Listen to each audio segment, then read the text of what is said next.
it's time. Time to talk about the fabulous artists and creative people who've inspired me, where I get a lot of my influences from. Somebody commented just recently in a video that they'd like to know a little bit more about the artists and illustrators that have inspired me. I'll post their name just here. And it made me realize there was no way I could possibly cover that off in a short video. Ended up making long lists. And so what I think, I have plans for 5 very short videos about different types of artists and different types of influences that helped me get to where I am today and that still drive me. So in this particular episode, we're going to go back to my first real love affair with line art through comics. In the next one, we'll talk about some of the golden age illustrators that have really inspired me, particularly with my work and my interest in fairies and the fairy world. Then that will lead nicely into a third part about fantasy in general, where we get to talk about some of the fabulous Tolkien illustrators out there that I adore, but also some of the other icons in that area like Frank Frazetta. Part 4, film and animation, and part 5, I think it makes sense to sort of finish up by talking about some of the children's book illustrators that have really influenced me and inspire me still to want to play in the children's book illustration space. So let's kick things off with Charles M. Schulz's fabulous Peanuts. And most of you will recognize these iconic characters, Snoopy and Charlie Brown. And some of my earliest memories of reading comics go back to sitting on my grandmother's couch, reading her collection of Peanuts books.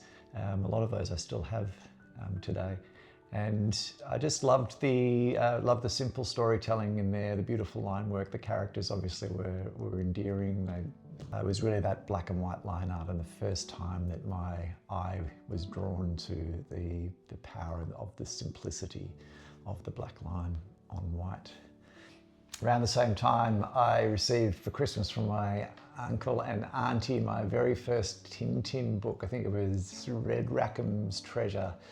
And I was immediately in love with the stories, the simple, beautiful line art.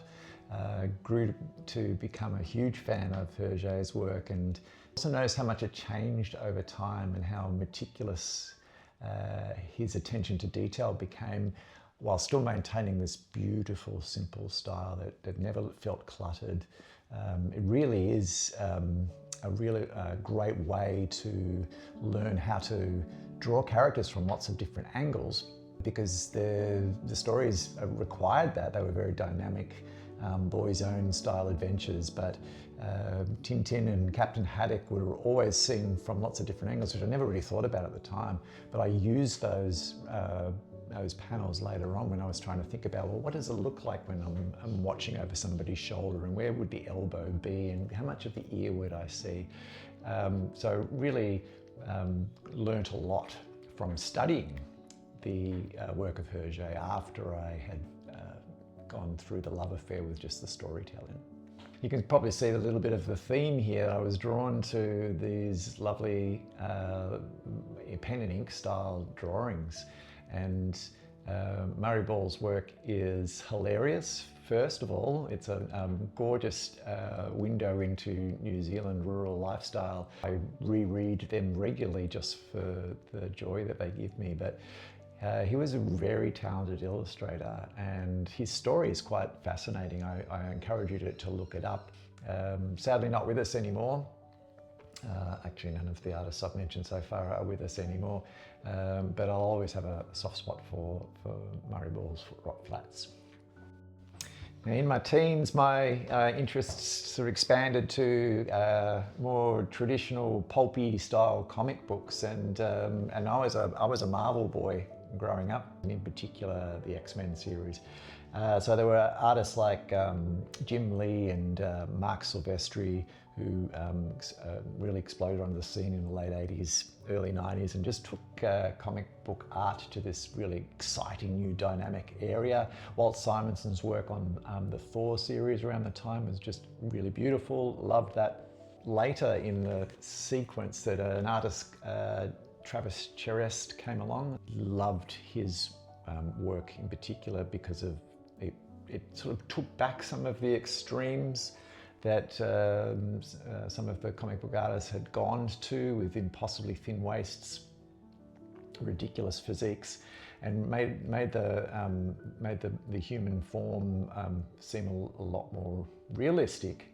And but also his art was just breathtakingly beautiful in terms of its detail, and I just devour his work. I'm just showing this one here, which is the Wildcats X-Men Golden Age, and this is an absolute masterpiece if you ever find it.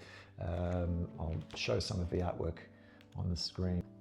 Absolutely stunning work.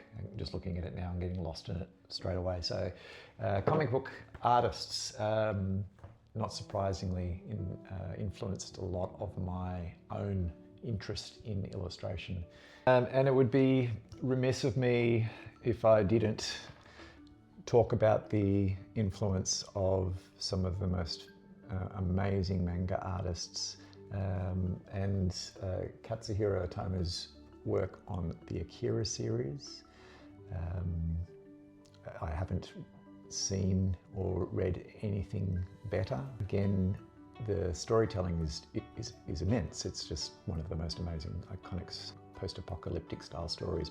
The line work in this, the framing, the setups, long-range shot, mid-range shot, the close-ups, it's so beautifully informed by movies and television, but just so precise, beautiful line work. I blame artists like this, like Katsuhiro Otomo and Travis Cherest, for getting lost in the detail. It's one of the things that unfortunately I can be accused of suffering. So that'll do for the end of part one. I think I want to try and keep these short and punchy, and I could go on and on about comic book influences. I'd love to hear in the comments the sorts of comic book related influences you have experienced yourself, who's inspired you in that particular world. Part two, Golden Age Illustrators. I look forward to chatting to you about that next time. Barney has an amazing sense of when these videos are coming to an end, and I'll look forward to talking to you about guys like Arthur Rackham and Norman Rockwell. How do I forget? All right, we will see you in the next video for this one, somewhere down the line. Bye. Whoops, I just realized as I was editing this that I hadn't included my simple pleasure. Last night it was raining.